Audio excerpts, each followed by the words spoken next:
Hello बच्चों। बच्चों आज से हमारा चैप्टर स्टार्ट कर रहे हैं हम चैप्टर नंबर 11 क्लास 6 के अंदर मैथमेटिक्स सब्जेक्ट में, नाम है जिसका अलजेब्रा। भाई जैसे हमने डिफरेंट चैप्टर्स और करे थे मैथमेटिक्स के अंदर, जैसे कि whole number, integers, decimal, fraction या और जो भी थे, तो सबसे पहले मैं आपको क्या बताता था कि वो है क्या।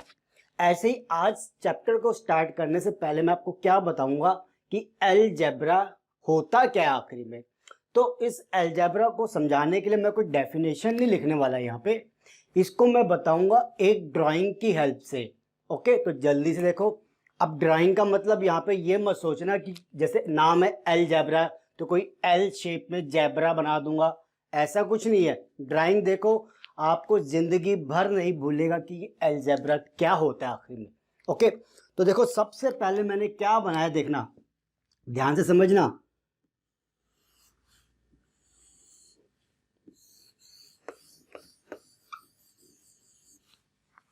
ओके, ये क्या है सबसे पहले बताओ। ये एक ट्री है। Okay, very good. बट मैं कहता हूं ये ट्री नहीं है, ये क्या है आपका सब्जेक्ट मैथमेटिक्स। ओके, इसे मेरी भाषा में समझो अच्छे से। ये क्या है आपका सब्जेक्ट मैथमेटिक्स। ओके, ये आपका सब्जेक्ट है मैथमेटिक्स, यानी एक ट्री बनाया जिसको मैंने क्या कहा, ये मैथमेटिक्स है। अब ट्री के अंदर क्या होते हैं, पत्तियां, फूल, और सबसे साथ में सबसे बड़ी चीज क्या होती है ट्री के अंदर, कभी नोटिस की हो, ब्रांचेस, टहनियां। देखिए ना ट्री के अंदर ऐसे टहनियां निकली होती है, ऐसे कुछ टहनियां निकली होती है, निकली होती है, निकली होती। हाँ जी, ऐसे ही सब्जेक्ट मैथ्स की हमारे पास बहुत सारी ब्रांचेस होती है, जिसमें से आपने अब तक 2 ब्रांचेस तो पढ़ ली। ब्रांचेस का मतलब कि डिफरेंट डिफरेंट हमारे पास किस तरीके से हमने मैथमेटिक्स के सब्जेक्ट को कैटेगरी वाइज डिवाइड कर दिया। ओके, तो मैथमेटिक्स की जो 2 ब्रांचेस आपने पढ़ी है, पहले मैं आपको वो बताता हूँ, देन बताऊंगा अलजेब्रा क्या होता है। सबसे पहली ब्रांच जो आपने पढ़ी थी वो क्या थी,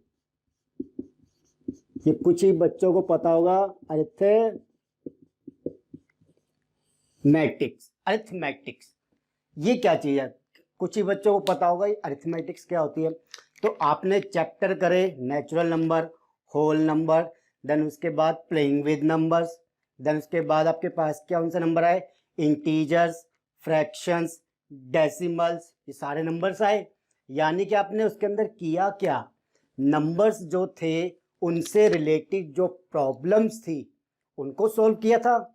जैसे कि भाई आपने एडिशन देखा, सब्ट्रैक्शन देखा नंबर्स का, देन आपने प्रॉपर्टीज देखी, कम्यूटेटिव क्लोजर प्रॉपर्टीज देखी, डिस्ट्रीब्यूटिव देखी, एसोसिएटिव प्रॉपर्टी देखी, देन डेसिमल, फ्रैक्शंस और इंटीजर्स के अंदर आपने क्या देखे, positive number, negative number, HCF, LCM, बहुत सारी चीजें देखी। मेन चीज क्या थी वहां पे, नंबर्स। हमने वहां पे क्या किया था, डील किया था किसके साथ, नंबर्स के साथ। यही चीज थी, वहां पे हमने नंबर्स के साथ डील किया।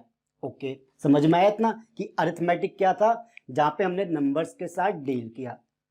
अब आती दूसरी ब्रांच जो आपने इसी सब्जेक्ट में करी है और शायद पिछले ही चैप्टर में आपने करी थी, वो क्या थी बताओ जल्दी से, वो थी ज्योमेट्री। ज्योमेट्री के अंदर आपने क्या किया था, वहां पे आपने देखी थी डिफरेंट डिफरेंट शेप्स। शेप्स देखी थी या नहीं देखी, जल्दी बताओ। आपने देखा सर्कल, आपने देखा एक रेक्टेंगल, आपने देखा एक स्क्वायर, ऐसे आपने बहुत सारे क्या देखे, पॉलीगॉन्स देखे। ठीक है ना, इस तरीके के कुछ पॉलीगॉन्स देखे, देखे नहीं देखे, देखे। तो ये क्या थी, शेप्स। तो ज्योमेट्री के अंदर आप क्या डील करते हो, किससे डील करते हो, शेप से। और अरिथमेटिक में किससे डील करते हो, नंबर से। ओके, अब यहाँ पे प्रॉब्लम्स आपने कौन सी सॉल्व की, कि एचसीएफ निकालना है, एलसीएम निकालना है, डिविजिबिलिटी टेस्ट करना है, ये वो 50 चीजें देखी।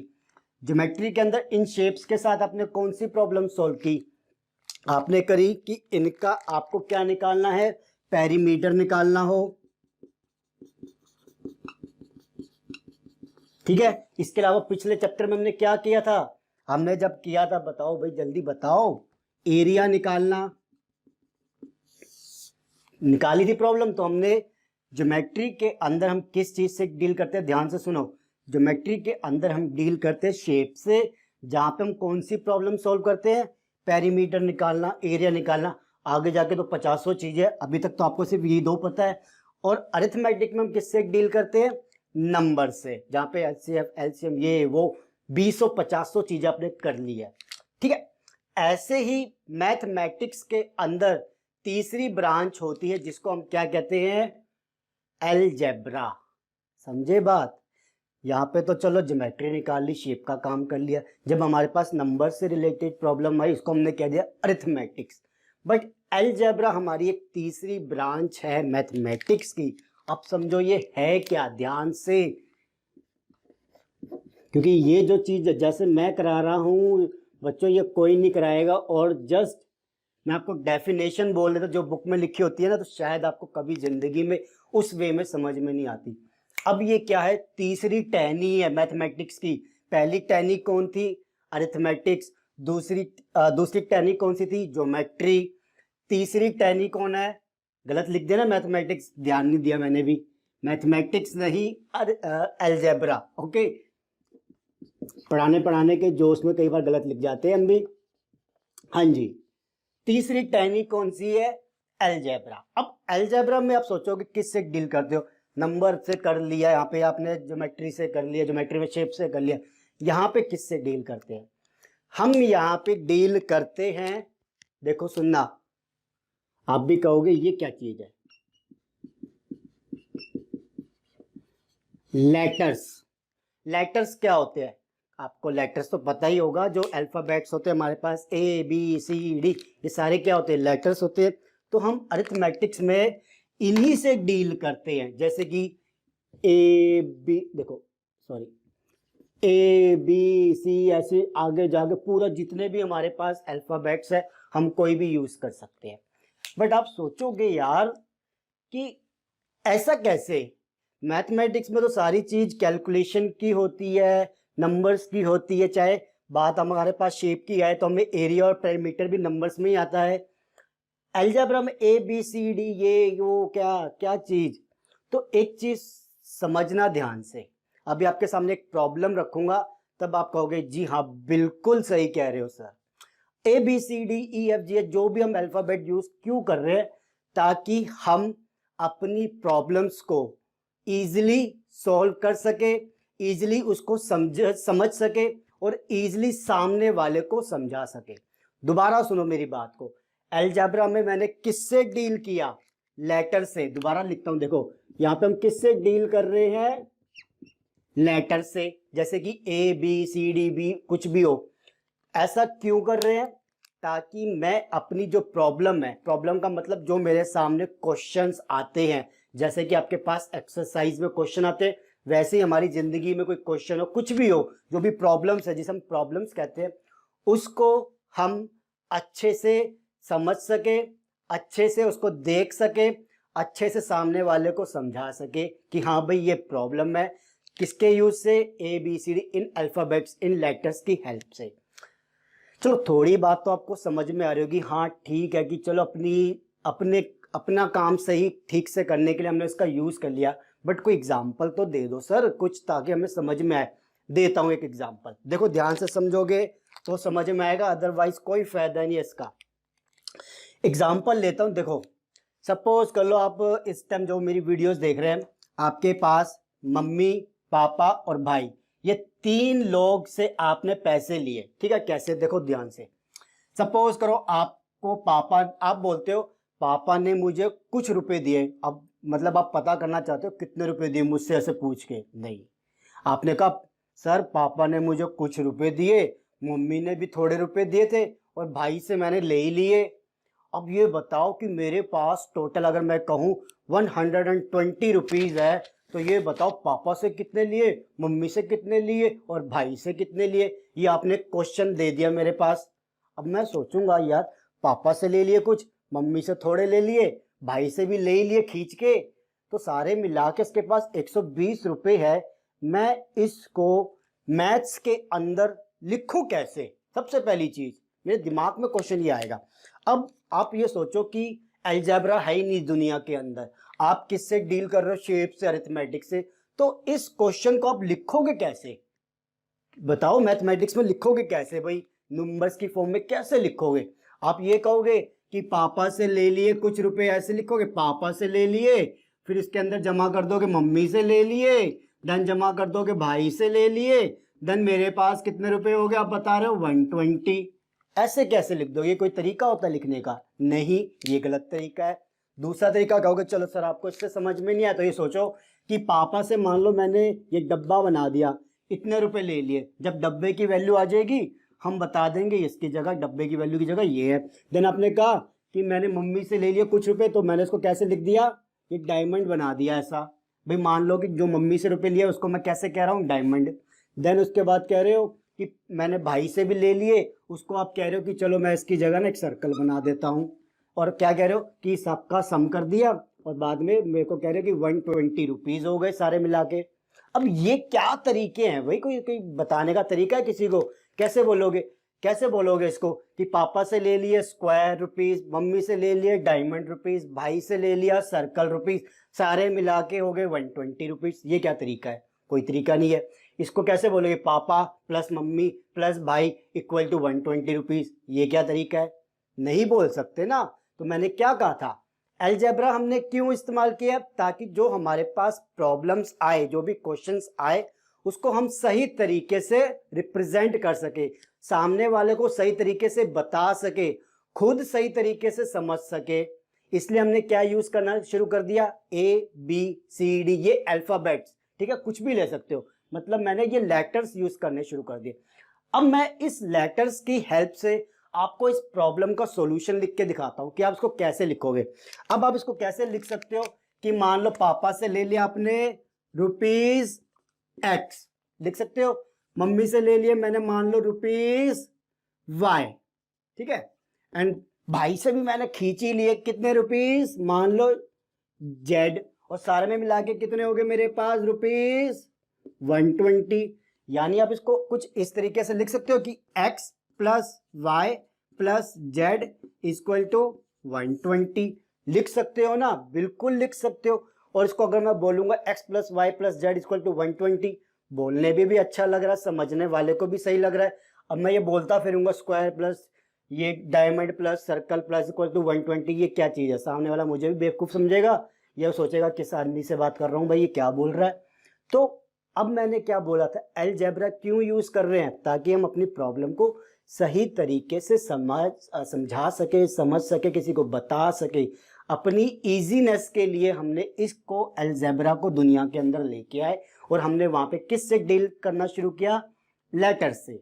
ओके, इन लेटर्स को हम दूसरा नाम भी कहते हैं, वो भी लिख लो आप ताकि याद रहे। इन लेटर्स को हम लिटरल्स भी कहते हैं। ओके, लेटर्स बोलो, लिटरल्स बोलो, या न्यूमेरिकल लिटरल्स बोलो, या लिटरल्स न्यूमेरिकल बोलो, काफी नाम है तो कोई दिक्कत नहीं है। मेन चीज क्या है? ये अल्फाबेट से यूज होने वाले हैं। इतनी चीज क्लियर होगी बच्चों की ये मैथमेटिक्स के अंदर अलजेब्रा क्या है। हमारे पास अब तक हमने दो ब्रांचेस पढ़ी, एक अरिथमेटिक्स जहाँ पे हमने डील किया नंबर से, जहाँ पे हमने कैसी प्रॉब्लम सॉल्व करी, HCF निकालना, LCM निकालना, या मंडे को आज जैसे क्वेश्चंस थे हमारे पास क्या कि एक टैक्सी ड्राइवर ने आज इतना पेट्रोल भरवाया, कल इतना भरवाया, टोटल में बताओ कितना भरवाया, और 1 लीटर पेट्रोल की कीमत ये है तो बताओ टोटल में कितनी कॉस्ट हो गई उसके पेट्रोल की। या आज ये दूध वाला एक होटल में इतना दूध देता है, सुबह शाम को इतना देता है, अब बताओ टोटल में कितना दूध देता है, और एक दूध के लीटर की वैल्यू बता दी कि भाई 55 रुपये किलो है। तो ये चीज़ क्या थी? ये प्रॉब्लम थी ना, नंबर्स प्रॉब्लम। देन ज्योमेट्री में एरिया, पेरीमीटर, ऐसी हमारे पास अब प्रॉब्लम्स आएगी जहाँ पे बहुत सारी अलग तरीके की, जहाँ पे हम क्या करेंगे, इन लेटर्स को यूज करके उस प्रॉब्लम को रिप्रेजेंट करेंगे और अपना आंसर निकालेंगे। अब टॉपिक स्टार्ट करता हूं जल्दी से। अब इतना समझ में आया? मिटा दूं इसको? ठीक है। अब मैं आपको ये बताता हूं कि हम ऑलरेडी इस अलजेब्रा को यूज करते आ रहे हैं, इस अरिथमेटिक्स में भी और इस इस ज्योमेट्री में भी। अभी बताता हूं, देखो कैसे। इतने ये डायग्राम प्लीज जिसको बनाना हो बना लो, नहीं बनाना तो दिमाग में डाल लो कि मेरे पास अलजेब्रा एक मैथमेटिक्स की ब्रांच है जहाँ पे हम डील करते हैं लेटर्स से, ताकि हम अपनी प्रॉब्लम्स को कन्वीनियंट वे में सॉल्व कर सके। इतनी डेफिनेशन लिख दो, मैडम चुप हो जाएगी, बस मैडम समझ जाएगी बच्चा कुछ पढ़ के आया आज, ठीक है ना। और 2-4 बच्चे क्लैपिंग भी करेंगे, और जिनकी गर्लफ्रेंड है वो तो खुश हो जाएगी कि ठीक है। चलो अब मैं आपको क्या करवा रहा हूँ, इतना मैंने बता दिया कि अलजेब्रा में हम करते क्या है। मैं आपको सिर्फ अभी ये बताऊंगा कि अब तक हमने जो 8, 9, 10 चैप्टर जितने भी करे हैं हम अलजेब्रा यूज करते आ रहे हैं, बट हमें पता ही नहीं चला। देखो कैसे, जैसे पहले मैं लेता हूँ टॉपिक मेरे पास ज्योमेट्री। ज्योमेट्री में मैंने कहाँ पे यूज किया, देखो ज्योमेट्री के अंदर मैंने ऑलरेडी यूज किया हुआ है। ज्योमेट्री में हम क्या लिखूंगा, यूज ज्योमेट्री के अंदर मैंने अलजेब्रा, ठीक है, कहाँ पे यूज किया। देखो आप भी कहोगे सर कि हमें यूज भी करवा दिया और बताया भी नहीं कि अलजेब्रा है। देखो मैंने क्या कहा था, ज्योमेट्री में हमने क्या डील करी, देखो सर्कल नहीं बनाऊंगा, सर्कल से बड़ी दुश्मनी है मुझे। मैं बनाऊंगा एक स्क्वायर हो गया या एक रेक्टेंगल हो गया, ठीक है। अभी अभी एक दिन पहले ही क्लास खत्म करी है हमने, जो पीछे पेरीमीटर एरिया निकालने वाली, याद है या नहीं याद है, ठीक है। स्क्वायर एंड ये पेरीमीटर, सॉरी रेक्टेंगल, ये अगर स्क्वायर है तो हमने क्या देखा था, याद करो, हमने देखा था कि इसकी सारी साइड्स इक्वल होती है। जैसे कि अगर ये मैं मान लूँ ए है तो ये भी ए होगी, ये भी ए होगी, ये भी ए होगी, यही चीज़ थी। और अगर मैं ये कहूँ ये रेक्टेंगल है तो यहाँ पे क्या था, ये अगर लेंथ है जिसको मैंने एल लिखा था तो ये क्या थी, ब्रेथ थी, और आमने सामने क्या थी, सेम थी, length length and breadth breadth, यही था। अब मैंने आपको क्या कहा, देखो ध्यान से, मैंने कहा कि इसका पेरीमीटर निकाल के दिखाओ, रेक्टेंगल का, रेक्टेंगल का पेरीमीटर, ठीक है। मैं आपको क्वेश्चन देता हूं कि लेंथ है हमारे पास 20 और ब्रेथ है हमारे पास 10। तो आपने क्या किया था, सबसे पहले आपने क्या किया था, इसका रेक्टेंगल का पेरीमीटर आपने कैसे निकाला था, आपने क्या लिखा था कि पेरीमीटर होता है हमारे पास 2 ब्रैकेट में L प्लस में B, ये लिखा था। मतलब आपके पास एक प्रॉब्लम थी और आपने उस प्रॉब्लम को सॉल्व करने के लिए क्या किया, ध्यान से देखो, आपने अलजेब्रा यूज कर लिया, आपने अल्फाबेट्स यूज किए, लेटर्स यूज किए ना। आपने सीधा ये क्यों नहीं लिख दिया कि 20 प्लस में 10, ये भी तो ठीक था, बट आपने लेटर्स क्यों लिखे, ये था हमारे पास कि हमने ऑलरेडी अपनी प्रॉब्लम को इजी करने के लिए हमने ये लेटर्स यूज कर लिए। तो यहाँ पे क्या आ गया, अलजेब्रा यूज कर लिया। ऐसे ही मैं बोलूँ आपको, अब आपको एरिया निकालना है, देखो तो एरिया ऑफ रेक्टेंगल, ठीक है, रेक्टेंगल। अब एरिया ऑफ रेक्टेंगल क्या होता है बच्चों, बताओ जल्दी से, साइड सॉरी लेंथ इंटू में ब्रेथ, यही होता है। तो क्या लिखते हो आप, L इंटू में B, ये लिखते हो। आप सीधा ये क्यों नहीं लिख देते, 20 मल्टीप्लाई बाय 10, लिख सकते हो, बिल्कुल लिख सकते हो, मगर हम क्यों लिखते हैं ये, क्योंकि हमें अपनी प्रॉब्लम को इजी करना है, समझाना है कि क्या लेंथ इंटू में ब्रेथ इक्वल टू इसका एरिया हो गए। अब ये 20 इंटू में 10 किस किस को बताते फिर हो गए, 20 क्या है और 10 क्या है। यहाँ पे मैंने सीधा बोल दिया कि पहले मैंने लिख दिया L इंटू में B, यानी लेंथ इंटू में ब्रेथ, बंदा समझ जाएगा। तो यहाँ पे लेटर यूज कर लिए।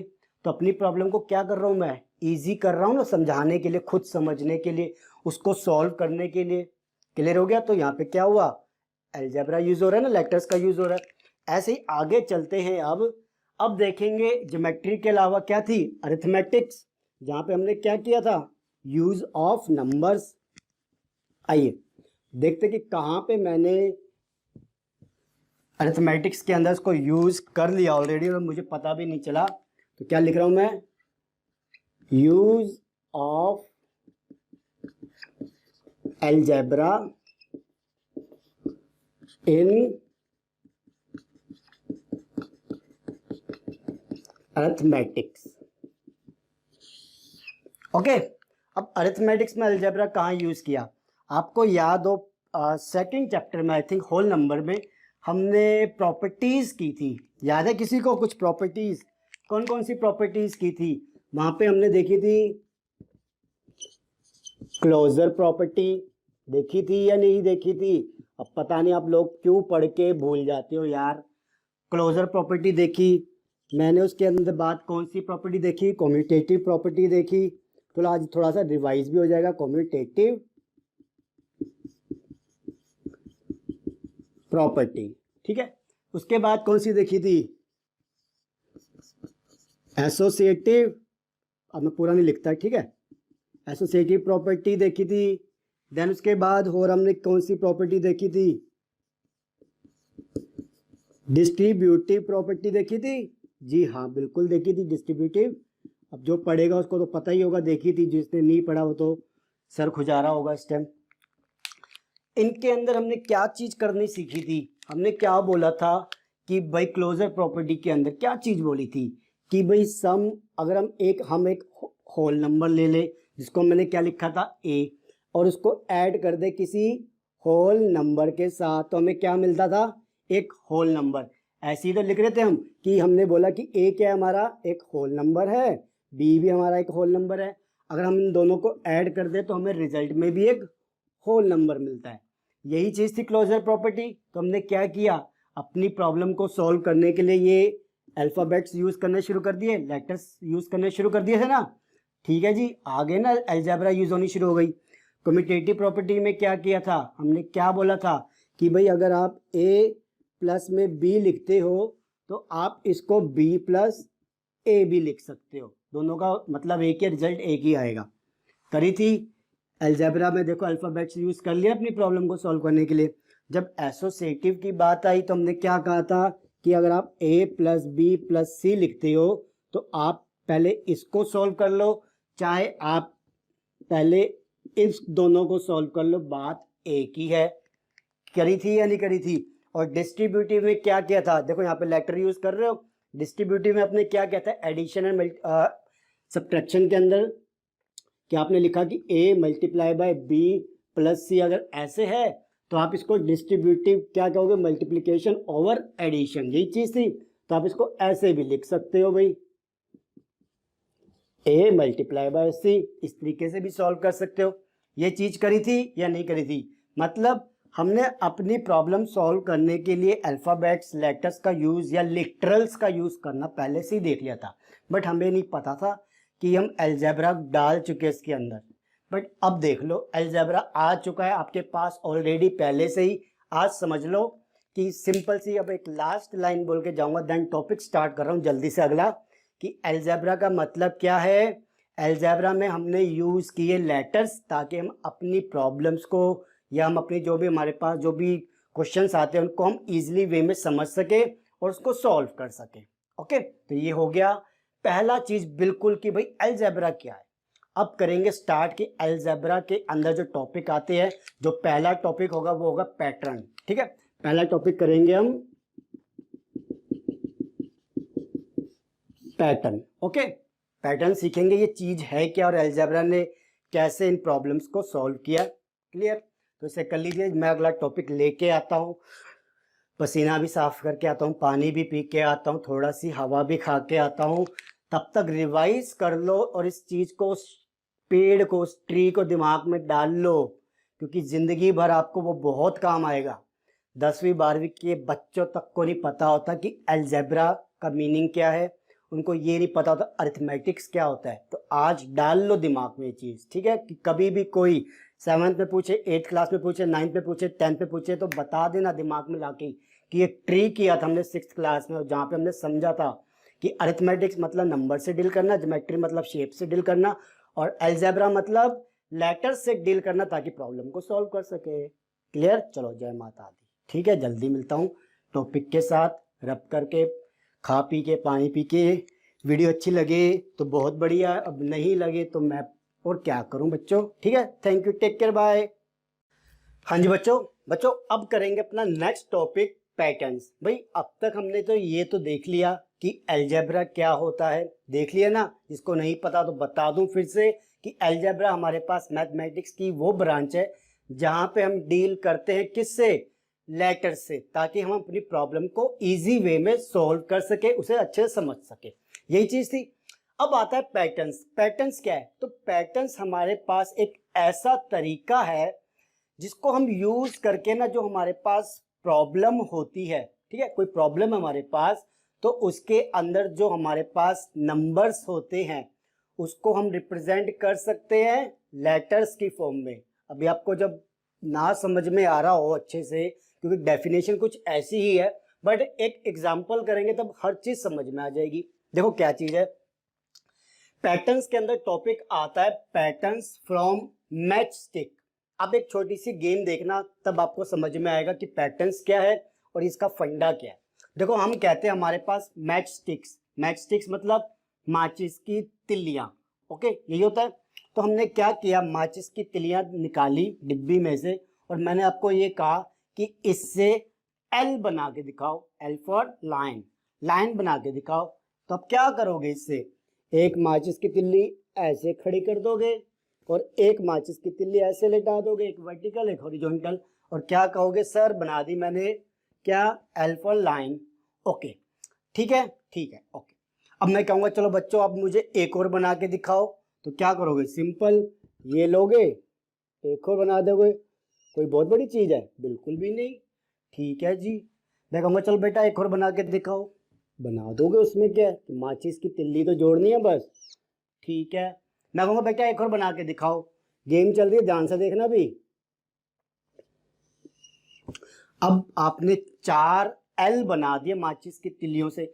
अब आप यहाँ पे पैटर्न नोट किया, पैटर्न क्या होता है, कोई चीज जो बार बार ऐसे ही रिपीट हो रही हो, दिखने में जैसी लगे।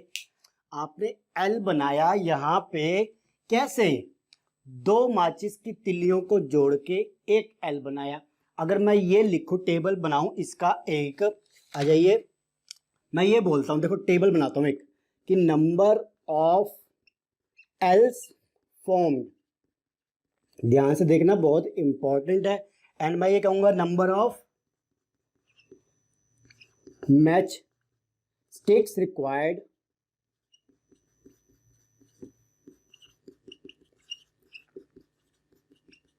अब देखो ध्यान से समझो बात को, नहीं तो सारा गोलमोल हो जाएगा, फिर कहोगे सर ये था क्या, ये क्या था। नंबर, मैंने क्या बनाया, एक टेबल बना रहा हूं जिसके अंदर मैंने क्या लिखा, नंबर ऑफ एल्स फॉर्म। आपने एक एल बनाया, ओके, मैंने बोला कि number of match sticks required, एक एल बनाने के लिए आपको कितनी माचिस की तिल्लियों की जरूरत पड़ी, 1 and 2, सिंपल। एक एल बनाने के लिए 2 माचिस की तिल्लियां, ओके। फिर मैंने क्या कहा, बेटा एक एल और बनाओ, 2 माचिस निकाली और जोड़ दी, कहा सर हो गया, मैंने कहा बढ़िया। अगर मैं ये कहूँ कि अब ये बताओ आपने 2 एल बनाए तो आपकी टोटल में कितनी माचिस की तिल्लियां लगी, कितनी मैच स्टिक्स लगी, तो आप क्या करोगे, 1 2 3 4, टोटल में 4 मैच स्टिक्स लगी, किस चीज के लिए, 2 एल बनाने के लिए। Very good. मैं ये कहूँ कि बेटा जब आपने तीसरा एल बनाया था तो टोटल में आपकी कितनी माचिस की स्टिक्स लगी, 3 एल बनाने के लिए आपकी कितनी लगी, 4 तो यहाँ पे लग गई, 2 ये, टोटल में 6 लग गई। Very good. जब 4 बनाए थे एल, टोटल में 4 एल बनाए थे, तब कितनी लगी, तो जब हमने 4 बनाए तो 6 तो यहाँ लग गई, 2 और लग गई, 8 लग गई। ठीक है, अब मैं ये कहूँ कि बेटा एक चीज बताओ मुझे कि अगर आपने 4 एल बनाने के लिए 8 माचिस की स्टिक्स लगा दी, ये बताओ कि अगर आपको ये कितने हैं, 10,000 है ना, ये 10,000 एल बनाने, बहुत सारे एल बनाने हैं, तो कितनी माचिस की तिलियां लगेगी। सबसे पहले तो कहोगे सर मुझे तो पहले बहुत सारी माचिस की डिब्बियां लानी पड़ेगी, फिर जोड़ जोड़ के बताऊंगा कि कितनी लगी। बोलो भाई कितनी लगी, सोचोगे ना। बट यहाँ पे सोचने वाला काम नहीं है, क्यों, क्योंकि ये क्या है, अलजेब्रा, सारा इसने सोच लिया है। ये तो सीधा हमें एक चीज कहेगा कि पैटर्न देखो, कि एक के लगी 2, 2 एल बनाए तो लगी 4, टोटल में 3 एल बनाओगे तो लगी 6, 4 बनाओगे तो लगेगी 8, यानी कि डबल होती जा रही है हर चीज। यहाँ पे क्या है, एक के लिए 2 डबल होगी, जब 2 बनाए तो 4 होगी, उसका डबल हो गया, 3 बनाई तो 6 लगी, उसका डबल हो गया, जब 4 एल बनाए तो 8 मैच स्टिक लगी, उसका डबल हो गया। ऐसी जब 10,000 मैच स्टिक बनानी होगी तो कितनी लगेगी, सीधा कहोगे सर कितनी लगेगी बताओ, 20,000, 10,000 को 2 से मल्टीप्लाई कर दोगे, यही तो करोगे ना कि 10,000 को ऐसे लिख लो, सिंपल सी चीज। अब देखो क्या कहोगे कि 10,000 मल्टीप्लाई बाय 2। अब ये आपने ऐसे कैसे कर दिया? पैटर्न्स को देख के। जी हाँ बिल्कुल, ये पैटर्न्स थे कि क्या एक के लिए 2, 2 के लिए 4, 4 के लिए 8, 3 के लिए 6 बनाते जाओ। क्यों? क्योंकि हमारे पास डबल लग रही है। ठीक है, अब मैं इसको क्या करता हूँ, इस पैटर्न्स को कैसे लिखेंगे। देखो अगर जब अभी मैंने ये पूछा इसको कैसे लिखेंगे, इसको देखो यहाँ पे लिखते हैं कि एक चीज रुक जाइए जरा मैं भी देख लूं, कि आपसे पूछे कि number of match stick required for else. Else बनाने के लिए आपको जो number of match sticks required है वो कितनी है एक बनाने के लिए? टोटल में कितनी? 2, यानी एक एल बनाने के लिए कितनी लगती है? 2। यही हुआ। तो अगर मैं ये बोलूं भाई एक टोटल में एक बनाने के लिए, 100 बनाने के लिए, 1000 बनाने के लिए, तो कैसे लिख सकते हो? यहाँ पे आपने क्या चीज गौर करी कि आपके पास 2 कहां से आया? पैटर्न से आया। और ये 1 क्या था? Number of else. मैंने क्या बोला कि भाई ये बताओ 100 एल बनाने के लिए कितनी माचिस की तेल लगेगी? तो मैंने क्या लिखा, इसको ऐसे लिख दिया इसके पैटर्न से। अब मैं नंबर ऑफ एल्स को क्या मान लेता हूं? देखो नंबर ऑफ एल्स को मैं क्या मान लेता हूं? n। ठीक है, n लिख लिया। तो उसको मैं ऐसे लिख सकता हूं कि 2n मल्टीप्लाई लिख देना साथ में जरूर। ठीक है, 2 मल्टीप्लाई बाय n लिख सकते हैं, बिल्कुल लिख सकते हैं। क्यों? क्योंकि ये पैटर्न है हमारे पास, पैटर्न है ना हमारे पास। तो इस पैटर्न से मैंने क्या निकाला कि एल बनाने के लिए मुझे अगर 2 माचिस की तीलियां लगती है तो उसको मैं ऐसे लिख सकता हूं। यानी कि अब कोई मेरे से पूछेगा एक एल के लिए कितनी लगी, तो 2 मल्टीप्लाई बाय 1 क्या हो जाएगा? 2 लगी। इसको समझो अब ऐसे, भाई 10 एल्स के लिए कितनी लगेगी? तो 2 मल्टीप्लाई बाय एन कितनी पूछी है हमसे? कितने एल पूछे हैं? 10, तो 10 लिख देंगे। टोटल में 20 लगी। यही हुआ। मैं पूछो कि ये बताओ कि भाई 80 एल्स बनाने के लिए कितनी माचिस की तिलियां लगेगी? तो सिंपल सी चीज, 2 मल्टीप्लाई बाय किससे? एल्स बनाने के लिए कितनी लगी थी? 2, एंड कितने के लिए? 80 के लिए 160 मैच स्टिक। तो यहाँ पे क्या हुआ? पैटर्न्स की हेल्प से हमने क्या किया, अपनी जो नंबर्स की प्रॉब्लम थी उसमें हमने लिटरल्स, लेटर्स, या इसे हम क्या कहते हैं, वेरिएबल्स भी कहते हैं, जो भी जाके हम पढ़ेंगे अच्छे से, तो वो हमने यूज करने सीख लिए। क्लियर होगी ना चीज की मैस्टिक में पैटर्न्स से हमने कैसे क्या चीज बना ली कि एक तरीके का जनरल तरीका निकाल लिया कि भाई इसके अंदर डालते जाओ और करते जाओ। एक छोटा सा एग्जांपल और लेता हूं। सपोज कर लो ये था एल, आपको बनाना हो एफ, तो एफ कैसे बनाओगे? आप सिंपल क्या करोगे, एक माचिस की तिल्ली ऐसे रख दी, एक मान लो कि आपके पास अगर आप ऐसे बनाते हो तो एक ऐसे रख ली। टोटल में आपने कितनी मैच स्टिक यूज करी? 1 2 3 4। आपने 4 मैच स्टिक से क्या बनाई? 4 मैच स्टिक से एक एफ बनाया। ठीक है, यही हुआ ना।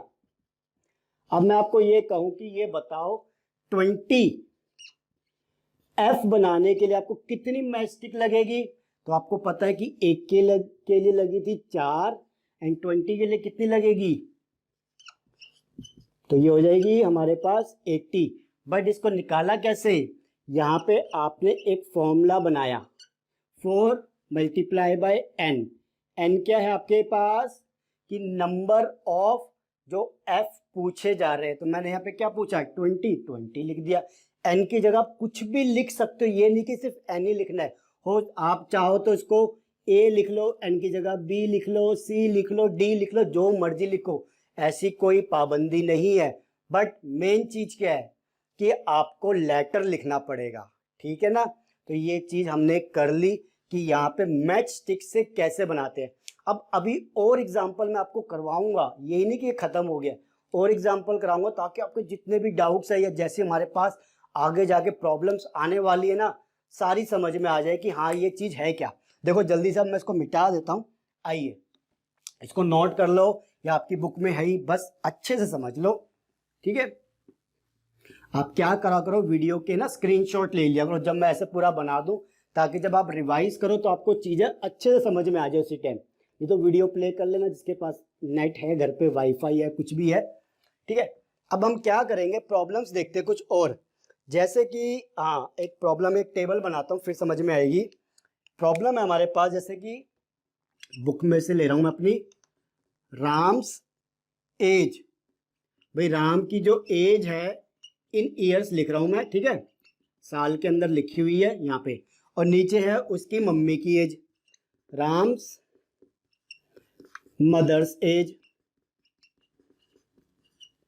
Ram's mother's age. ओके, अब मैंने ये कहा, देखो ध्यान से समझना, ये एग्जांपल समझ गए तो काफी चीज आपकी समझ में आ जाएगी। ठीक है, एक सेकंड रुक जाइए।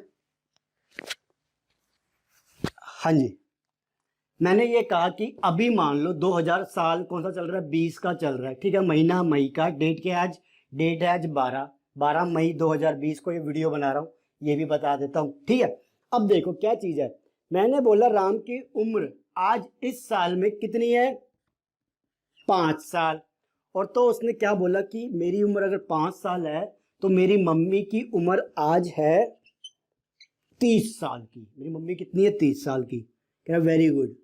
मैंने ये कहा कि ये बताओ आज से 5 साल बाद, मतलब आज अगर 2020 है तो 5 साल बाद कितने होंगे, 2025 हो जाएगा ना। तो ये बताओ कि जब मेरी उम्र 10 साल की होगी, टोटल मिला के जब मेरी उम्र 10 साल की होगी तो उसकी मम्मी की उम्र कितनी होगी। इसकी उम्र में अगर 5 साल बढ़े तो उसकी मम्मी भी तो 5 साल ही बढ़ेगी, ये थोड़ी ना कि उम्र घट जाएगी, नहीं होगा ना। तो 5 साल इसमें ऐड कर दूंगा, ये कितनी हो जाएगी, 35 की।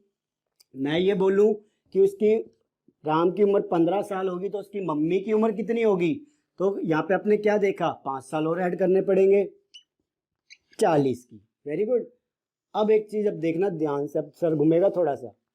अब मैं बोलता हूं कि राम की उम्र है 11 साल, तो उसकी मम्मी की उम्र कितनी होगी बताओ। अब क्या करोगे, 5-5 साल जोड़े जा रहे थे, हर क्वेश्चन 5-5 साल का थोड़ी ना आएगा। मगर आपको ये पता है कि इसकी मम्मी की उम्र और इसकी उम्र में कितने का गैप है, 25 साल बड़ी है ना उसकी मम्मी। तो ये 5 साल का, इसकी मम्मी 30 साल की, यानी इसकी मम्मी 25 साल बड़ी है।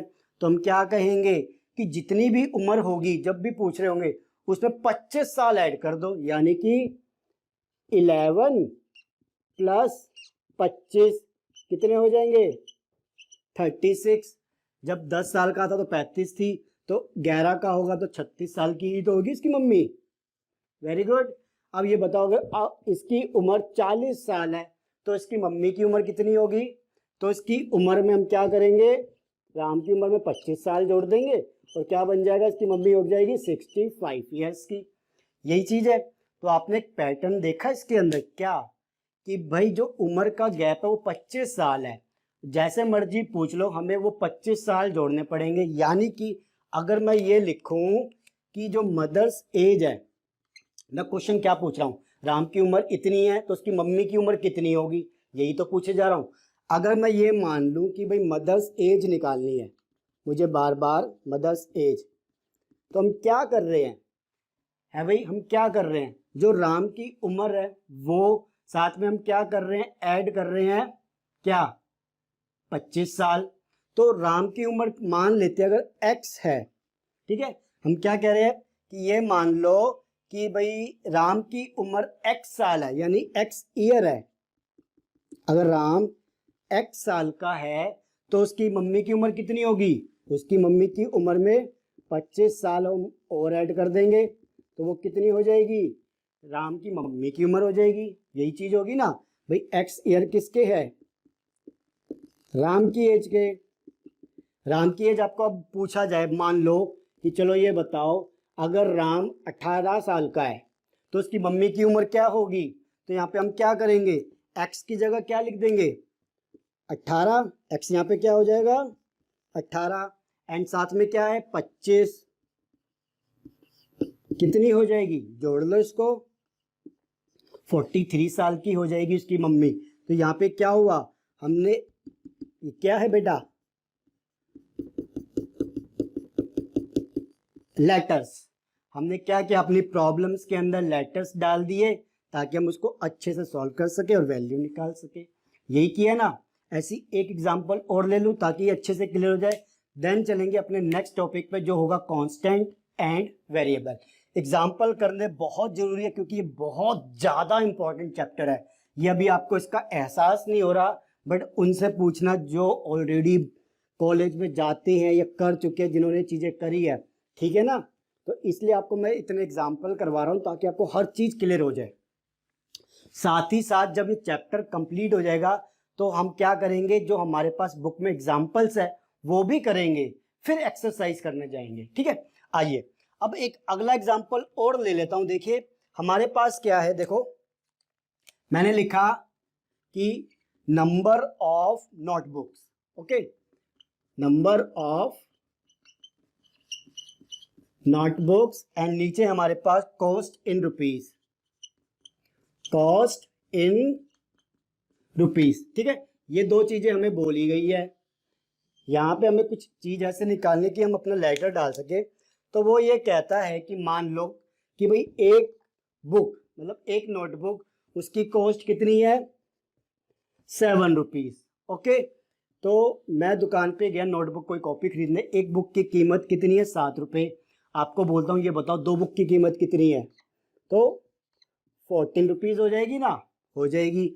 मैं बोलता हूँ 3 बुक की कीमत बताओ कितनी होगी, तो वो हो जाएगी 21। मैं बोलता हूँ 4 बुक की बताओ, तो आप कहोगे अंकल जी प्लीज़ डिस्काउंट दे दो, 4 ले रहा हूँ अब तो अंकल कहेंगे नहीं बेटा हम डिस्काउंट नहीं देते क्योंकि हम अलजेब्रा फॉलो करते हैं, सीधी सी बात। तो अब 4 बुक की कीमत कितनी होगी, यहाँ पे हो जाएगी 28। ये आपने कैसे निकाला, सिंपल सी चीज़, आपने देखा कि अगर एक बुक की कीमत 7 है तो आपने क्या किया, 2 को किससे मल्टीप्लाई किया, 7 से किया, तो आपके पास क्या चीज़ निकली, देखो आपने इसको इससे मल्टीप्लाई किया तो क्या निकला, ये निकला, यही हुआ ना। देन आपको पूछा कि 3 बुक की कीमत बताओ, तो आपने क्या किया, अगेन इस 3 को मल्टीप्लाई किया 7 से और रिजल्ट निकाल दिया ये वाला। यही करते जा रहे हैं ना कि जितनी नंबर ऑफ बुक्स है उसको मल्टीप्लाई कर दो उसकी कॉस्ट के साथ। अब यहां पे देखो हम क्या कह रहे हैं, मैं ये पूछूं कॉस्ट ऑफ n बुक्स, भाई कॉस्ट ऑफ n बुक्स, मैंने पूछा ये बताओ कि भाई आपके पास 1516 बुक, 1516 मतलब 1116 बुक्स, चलो थोड़ी छोटी कर ले, ज़्यादा बड़ी हो गई। ये बताओ 600 नोटबुक्स लेनी है आपको, चलो ठीक है, ये बताओ कितनी कॉस्ट लगेगी। अब बताओ 600 बुक्स के लिए तो आप क्या करोगे, आपको ये पता एक बुक की कीमत 7 रुपये है, अगर मैं इससे मल्टीप्लाई कर दूं किससे, जो हमसे पूछी जा रही है नंबर ऑफ बुक्स, तो क्या मिलेगा, कॉस्ट मिल जाएगी, सीधी सी बात। और इसको आपने क्या मान लिया, n मान लिया, तो 7 मल्टीप्लाई बाय n, ये क्या हो जाएगी, cost of n books. Clear हुई। तो ये हम क्या कर रहे हैं, लेटर्स को डाल रहे हैं अपनी प्रॉब्लम्स के अंदर ताकि उसको अच्छे से सॉल्व कर सके, बस। अलजेब्रा का जो टॉपिक था पैटर्न्स, ये आपका खत्म हो गया। एग्जाम्पल कर लिया, माचिस की तिल्लियों को भी जोड़ लिया, राम की उम्र मम्मी की उम्र भी निकाली, बुक भी निकाल ली, 1-2 एग्जाम्पल और कर लिए। अब करेंगे अगला टॉपिक कांस्टेंट एंड वेरिएबल्स। इसमें से काफ़ी क्वेश्चंस आते हैं एंड अगला जो टॉपिक है कांस्टेंट एंड वेरिएबल्स वो तो है ही इंपॉर्टेंट, क्योंकि जैसे जैसे आगे बढ़ेंगे हर टॉपिक आपका इंपॉर्टेंट होगा। तो इतना इसको कर लो जल्दी से, मैं भी थोड़ा सा साफ सुथरा होकर आता हूँ, पसीना बहुत आ रहा है। कांस्टेंट एंड वेरिएबल्स करते हैं, फिर जल्दी से बस रिवाइज जरूर करके आना क्योंकि हर चीज़ वहीं पे यूज होने वाली है। क्लियर, चलो बच्चों अब हम करते हैं अलजेब्रा के अंदर अपना नेक्स्ट टॉपिक जिसका नाम है कांस्टेंट्स एंड वेरिएबल्स। इससे पहले जस्ट अभी हम करके हटे हैं क्या, पैटर्न्स, जहाँ पे हमने देखा था मैच स्टिक से हमने पैटर्न्स बनाए, देन कैसे हमने वो क्या लेटर्स को यूज किया था वहां पे अपनी प्रॉब्लम को सॉल्व करने के लिए, यही चीज थी। अब बारी आती है कांस्टेंट्स एंड वेरिएबल्स, ये क्या चीज है ये समझते हैं। तो पहले एक चीज याद रखना कि जब तक सूरज चांद रहेगा इन दोनों का नाम रहेगा। मतलब जब तक मैथमेटिक्स है ना तब तक ये रहेंगे मैथमेटिक्स के अंदर, क्योंकि इनके बिना आगे जाके कुछ है ही नहीं। तो इसको याद कर लो, आज जैसे समझा रहा हूँ ना उसको दिमाग में डाल लेना। बट छोटा सा बड़ा आसान तरीका समझाऊंगा कि कॉन्स्टेंट्स एंड वेरिएबल्स होते क्या है। इसके लिए क्या करते हैं, 3-4 क्वेश्चंस लेके आया हूँ ताकि आप इसको अच्छे से समझ सको। देखो क्वेश्चंस क्या है, हमारे पास मान लो कि भाई ये चिंटू का घर है, ठीक है, ये चिंटू का घर है। ओके जी, वेरी गुड। चिंटू के घर की हमारे पास जो लेंथ है वो दे दी है 240 मीटर।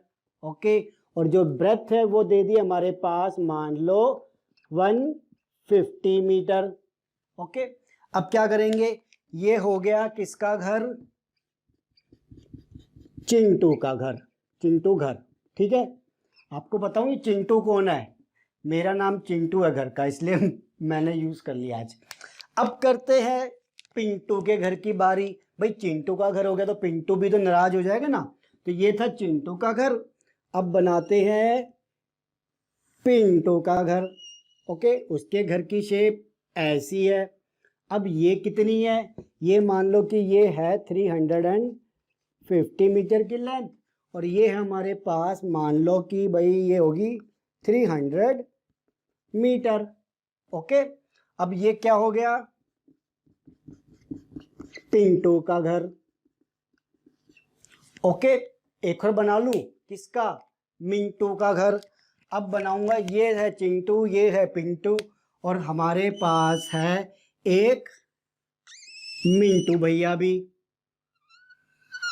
ओके, तो इसको मान लेते हैं कि ये है हमारे पास 250 मीटर, और ये है हमारे पास यहाँ पे 200 मीटर, और ये किसका घर है, मिंटू का घर। अब आपको बड़ी मजेदार चीज बताता हूँ, अब भी हंसोगे। चिंटू कौन, मैं, पिंटू कौन, मेरा कजन, और मिंटू कौन, वो भी मेरा कजन। तो ये सारे हम भाई आपस में, मैंने आज सारे यूज कर लिए आज। चलो चिंटू पिंटू मिंटू सारे हो गए। अब क्या करना है, क्वेश्चन के अंदर मुझे बोला गया कि बताओ बेटा कि इनका पेरीमीटर क्या है।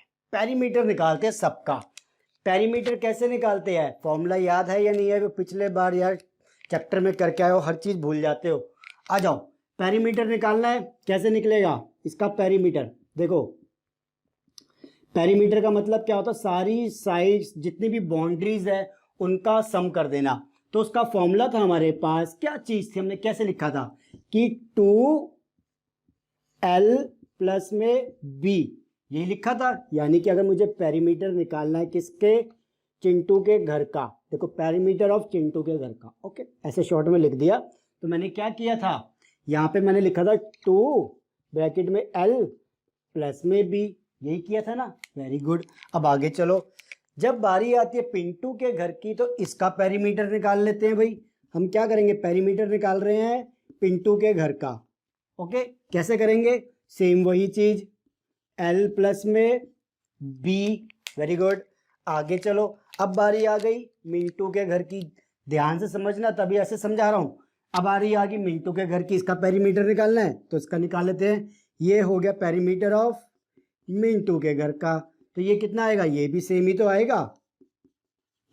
ओके, अब यहां पे एक चीज बताओ मुझे छोटी सी, ये क्या है, 2 ब्रैकेट में L प्लस में B, 2 ब्रैकेट में L प्लस में B, 2 ब्रैकेट में L प्लस में B, सबका पेरीमीटर अगर ये है तो क्या इनका जो रिजल्ट आएगा वो भी सेम आएगा क्या।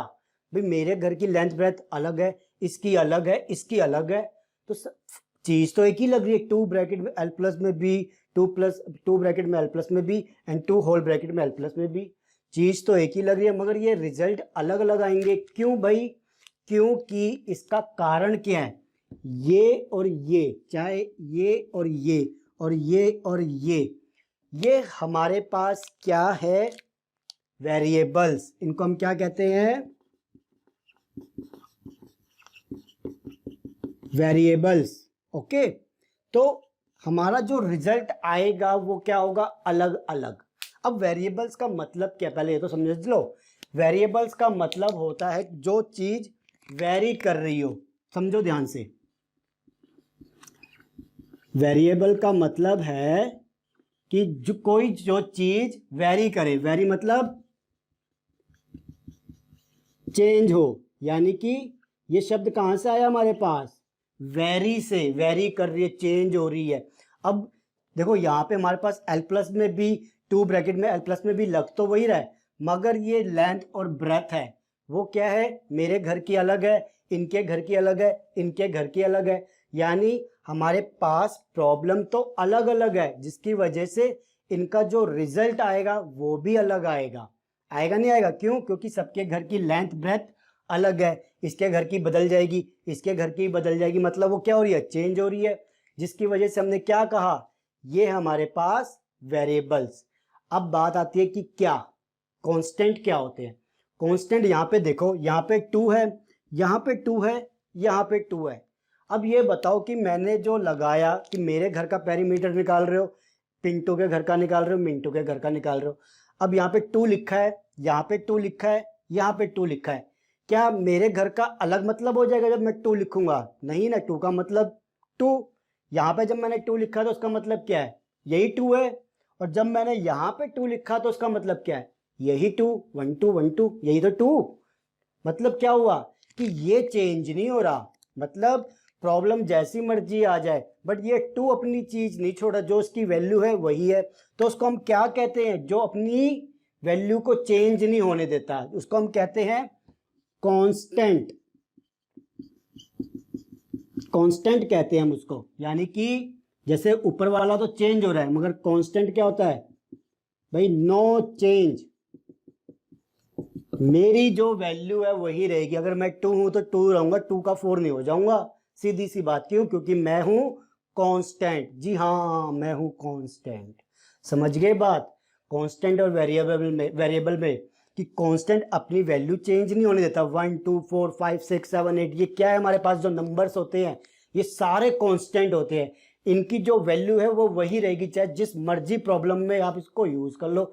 बैंक में पैसे डालने जा रहे हो तो वहां पे जो नंबर लिखोगे उनका मतलब वही रहेगा। ठीक है जी।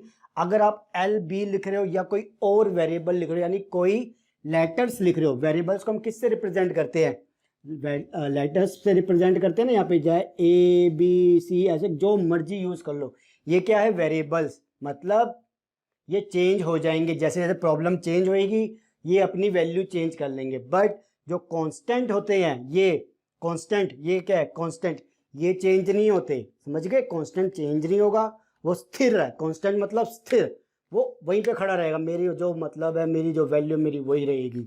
और वेरिएबल क्या बोलेगा भाई, जैसे जैसे प्रॉब्लम चेंज करी मैं चेंज हो जाऊंगा। ठीक है।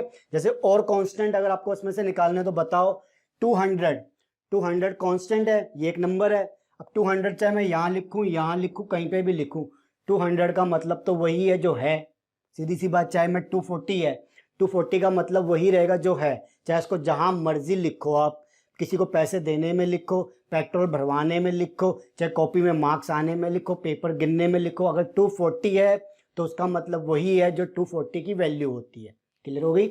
अब एक छोटा सा क्वेश्चन कर लेते हैं ताकि आपको समझ में आ जाए कि कांस्टेंट क्या है एंड वेरिएबल्स क्या है। ये हमने समझ लिया कांस्टेंट एंड वेरिएबल्स। जल्दी से आ जाओ ताकि आपकी छोटी सी एक प्रैक्टिस हो जाए ना, ताकि इससे ये होगा कि हाँ जो आपने टॉपिक समझा है वो बिल्कुल सही समझा है। आ जाओ। बाकी लास्ट में एग्जाम्पल्स तो हम काफ़ी कुछ करेंगे, बट एक बार इसको कर लेते हैं। जैसे मेरे पास जो बुक है उसके अंदर क्वेश्चन है क्या कि ये है 2 और ब्रैकेट के अंदर a प्लस में b। ठीक है। एक क्वेश्चन क्या है मेरे पास कि ये है 1/2 एंड ये है b और ये है h। ओके। तीसरा क्वेश्चन क्या है मेरे पास कि ये है 3/2, ये है x प्लस में ये है 5y प्लस में 3z, 5y प्लस में 3z। ओके।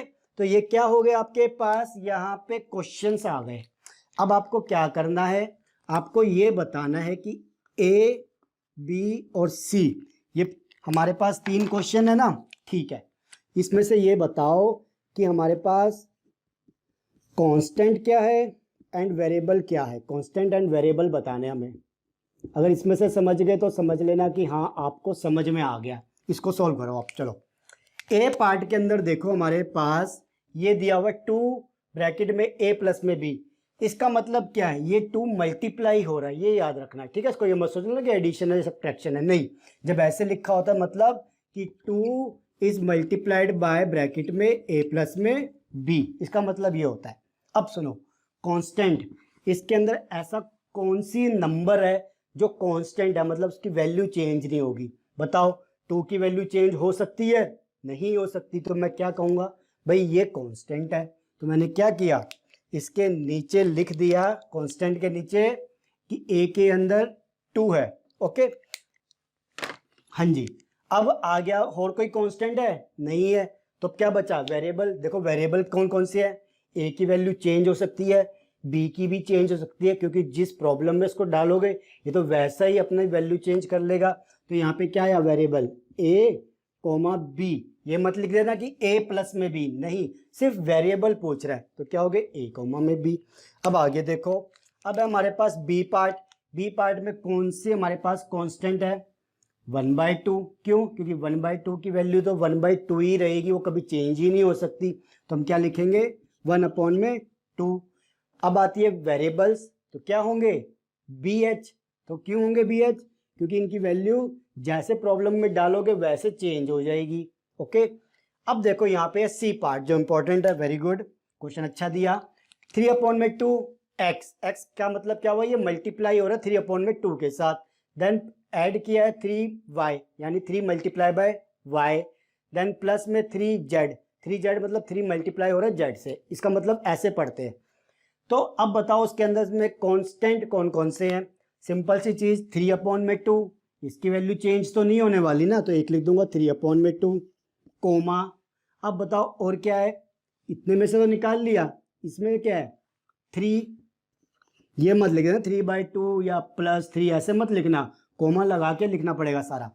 अगले में क्या है, उसमें भी 3 क्या हो जाएगा 3, ये भी हमारा क्या है, कांस्टेंट है। क्यों, क्योंकि 3/2, 3 एंड उसके 3 की वैल्यू सेम ही है, यही वैल्यू रहेगी जो 3/2 की है, वो वही रहेगी, जो 3 की वैल्यू होती है वो वही रहेगी यार, वो चेंज नहीं हो सकती, छोटी चीज नहीं है ये। अब हमारे पास जो वेरिएबल्स है उसमें से बता दो। तो इसमें से वेरिएबल क्या है, x, और अगले में से y, और अगले में से z। जैसी प्रॉब्लम चेंज होगी इसकी वैल्यू चेंज हो जाएगी, वो हम निकालना भी सीखेंगे। बट इतना तो समझ में आ गया कि कांस्टेंट क्या है और वेरिएबल्स क्या है। तो इसी तरीके से क्वेश्चन आएंगे कि इस तरीके से कुछ लिख दिया जाएगा, बोलेंगे कांस्टेंट बताओ, वेरिएबल्स बताओ, या वेरिएबल्स बताओ कांस्टेंट बताओ। तो याद रखना, कांस्टेंट मतलब जो चेंज नहीं होगा, वेरिएबल मतलब जो वेरी हो रहा है, चेंज हो रहा है, जिसका कोई दिनमान कहते हैं, जो भी कहते हैं, मतलब वो किसी का नहीं है, जिसको जहाँ डालोगे वो वैसा हो जाएगा, तो वो हो गया वेरिएबल्स। हो गया, तो ये हो गया हमारे पास कांस्टेंट एंड वेरिएबल्स। जल्दी मिलेंगे अगले टॉपिक में, जो इनका भी गुरु है, अलजेब्राइक एक्सप्रेशन या एक्सप्रेशन, कुछ भी कह सकते हैं, उसको समझेंगे। बहुत इंपॉर्टेंट है, बच्चों का खेल नहीं है, 6th क्लास में हो, ये याद रखना, बिल्कुल बच्चे नहीं रह गए। ठीक है, जल्दी से मिलेंगे अगले चैप्टर में, सॉरी अगली क्लास में। तब तक के लिए इसको कर लो अच्छे से, ठीक है। हाँ जी बच्चों, अब करेंगे हम अपना अगला टॉपिक, जिसका नाम है अलजेब्राइक एक्सप्रेशंस। ओके, हमने अभी पीछे किया क्या था, कांस्टेंट्स एंड वेरिएबल्स। कांस्टेंट्स क्या थे, जो चेंज नहीं होंगे, वेरिएबल्स जो चेंज हो जाएंगे, जैसे ही क्वेश्चन में वैल्यू चेंज होगी वो चेंज हो जाएगा, यही चीज़ थी। अब देखो हमारे पास आता है अलजेब्राइक एक्सप्रेशन। इसकी जो डेफिनेशन है ना, वो आपको हर चीज़ क्लियर कर देगी अगर अच्छे से समझ लिया तो। डेफिनेशन क्या है, expressions involving constants and variables. अभी इतना समझो कि expressions involving constants and variables. Expressions क्या होते हैं, जब हमने क्वेश्चंस बहुत सारे पढ़े जहाँ पे मैं क्या लिखा था, express them in fraction form, express them in decimal form, express them in integer form, ऐसे देखे थे ना। तो मतलब क्या होता था कि किसी चीज़ को शो करना या रिप्रेजेंट करना या करके दिखाओ। तो हम यहाँ पे क्या चीज़ है, कोई चीज़ करके दिखा रहे हैं एक्सप्रेशन में, जिसमें क्या होंगे, कॉन्स्टेंट्स होंगे। एक्सप्रेशन क्या इन्वॉल्व करेगी, मतलब उसके अंदर क्या होंगे, कॉन्स्टेंट्स एंड वेरिएबल्स। कॉन्स्टेंट जैसे कि एग्जांपल मैंने आपको बताए थे, क्या थे हमारे पास, एग्जांपल में ले लो, जैसे कि कोई 2 हो गया, 3 हो गया, 4 हो गया, कुछ भी हो सकते हैं कॉन्स्टेंट जो चेंज नहीं होंगे। वेरिएबल्स क्या थे हमारे पास, जैसे कि भाई लेटर्स, सारे के सारे जितने भी लेटर्स है, ये सारे के सारे क्या थे हमारे पास, वेरिएबल्स थे।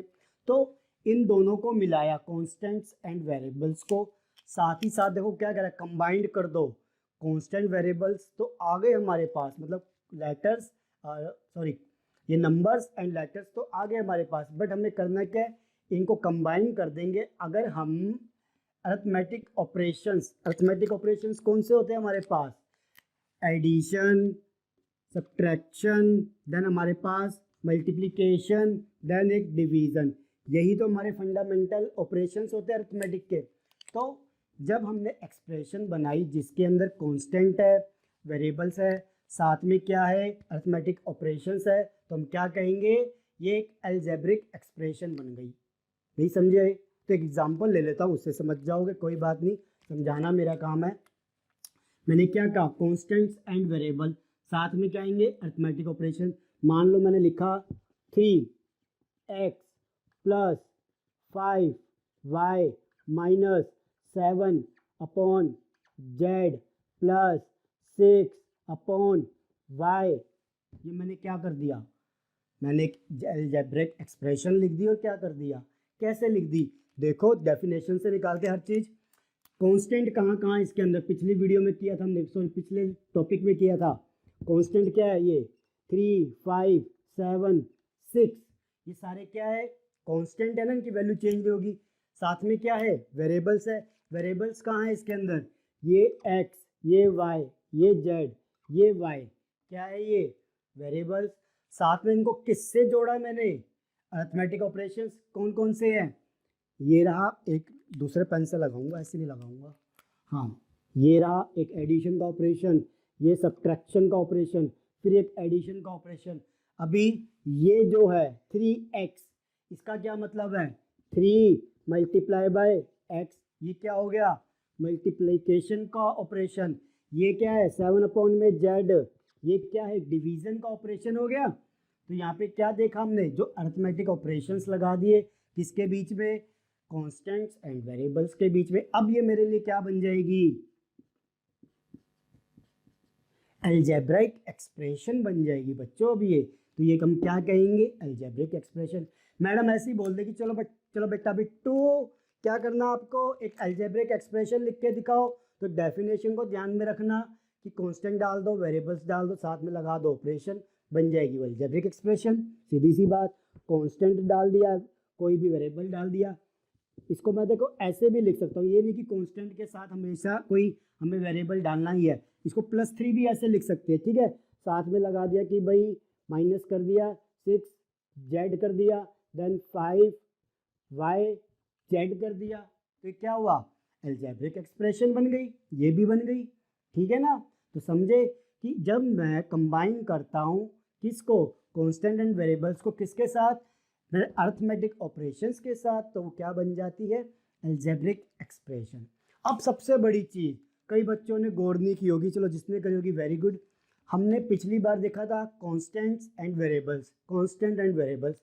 अब मुझे ये बताओ, देखो ये अकेला, ये एक अकेला, और ये एक अकेला, और ये एक अकेला, ये 4 अलग अलग चीज़ है ना हमारे पास।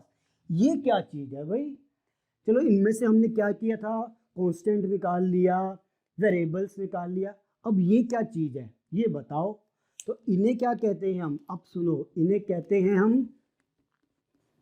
अलजेब्रा, स्पेलिंग क्या है भूल गया मैं, अलजेब्राइक टर्म्स। अब सुन लो ध्यान से, असली कहानी शुरू होगी। अब इसे क्या कहते हैं हम, अलजेब्रिक टर्म्स। क्या मतलब कि ये जो हमारे पास चीज़ें दी गई है, जो हमारे पास किससे सेपरेट हो रही है, एडिशन एंड सब्ट्रैक्शन, सिर्फ एडिशन एंड सब्ट्रैक्शन से, तो उसे हम क्या कहेंगे, वो क्या है हमारे पास, अलजेब्रिक एक्सप्रेशन। कैसे, अगर मेरे से पूछा जाए इसके अंदर से, sorry algebraic terms, okay expression गलती से बोल गया, अलजेब्रिक टर्म्स कहेंगे।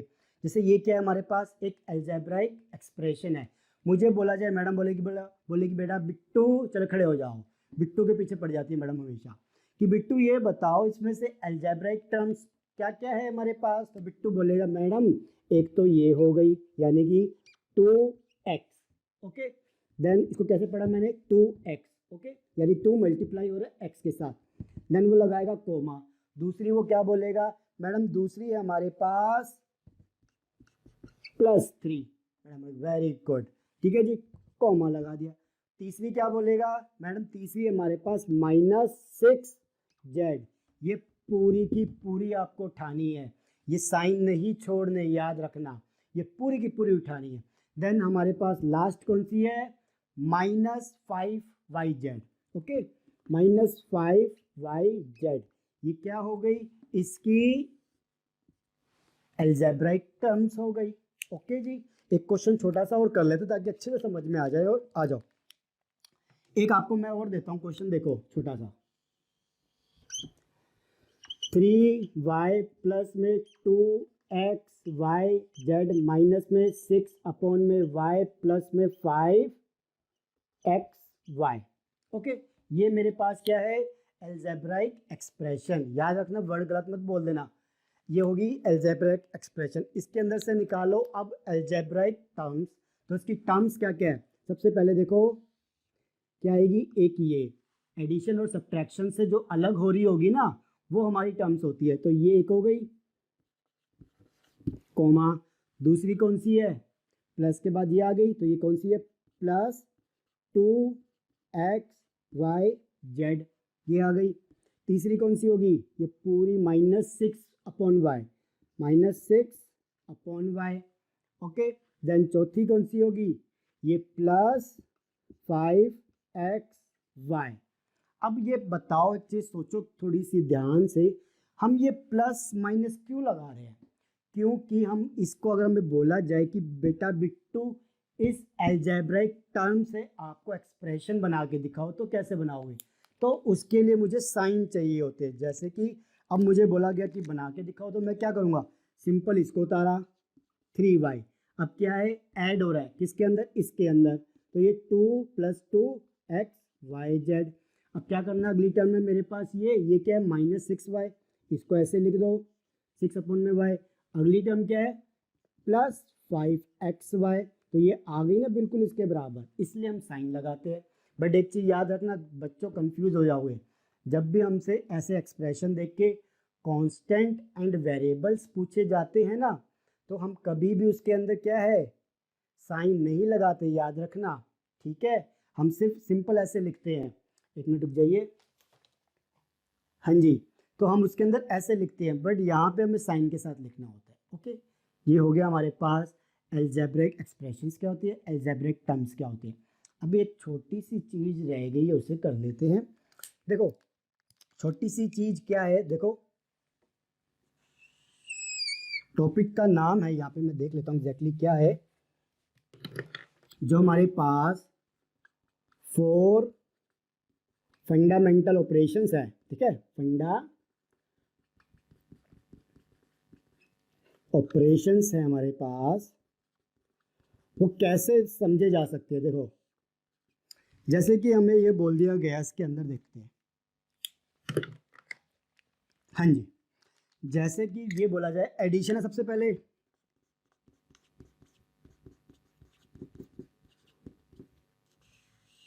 एडिशन में हम कहते हैं कि एक कांस्टेंट और एक वेरिएबल को हमने क्या किया हुआ है, ऐड किया हुआ है।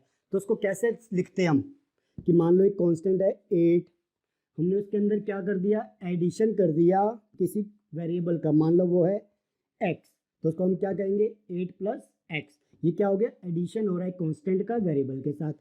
ऐसे ही अब हमारे पास आता है इसके अंदर कि मान लो कि भाई अब एडिशन के साथ क्या हमारे पास सब्ट्रैक्शन है, भाई दूसरा ऑपरेशन सब्ट्रैक्शन, ठीक है। तो उसको कैसे करेंगे कि मान लो कि कोई हमारे पास एक्सप्रेशन दी हुई है जिसमें एक कांस्टेंट सॉरी एक वेरिएबल माइनस कर रहे हैं कांस्टेंट से, तो जैसे मान लो ये y है, इसमें से हमने सब्ट्रैक्ट कर दिया क्या, 8 या 18, ऐसे लिख सकते हैं। या कोई आ जाए कि 6 माइनस में y लिख सकते हैं, ये क्या हो रहा है, सब्ट्रैक्शन के ऑपरेशन हो गए। देन ऐसे ही मल्टीप्लिकेशन के देख लो हमारे पास, ठीक है, मल्टीप्लिकेशन है 2x, जिसका मतलब क्या होता है, इसका मतलब क्या है कि 2 मल्टीप्लाई हो रहा है x से, 2x लिखूंगा तो इसका मतलब 2 मल्टीप्लाई हो रहा है x से। ऐसे ही अगर हमारे पास डिवीज़न में आ जाए, डिवीज़न में आएगा तो कैसे लिखेंगे हम, जैसे मैं इसका एग्जैक्टली आपको एक एग्जांपल बताता हूँ उसको पढ़ते कैसे है। देखो डिवीज़न में आपके पास बोला जाएगा quotient of literals x and y can be written as. Division में आपसे क्या बोला जाएगा क्वेश्चन के अंदर कि क्वोशिएंट, क्वोशिएंट मतलब जो हम लिखते हैं ऐसे, quotient of literals x and y, यानी कि इसको मैं लिख देता हूँ ताकि आपको अच्छे से हो जाए। क्वोशिएंट ऑफ लिटरल्स, लिटरल्स क्या थे हमारे पास, जो लेटर्स हम यूज करते हैं, literals of x and y. ये बोला जाए तो उसका मीनिंग क्या है कि एक्स अपॉन में वाई, एक्स अपॉन में वाई, यही होगा ना, हाँ जी यही होगा, ठीक है।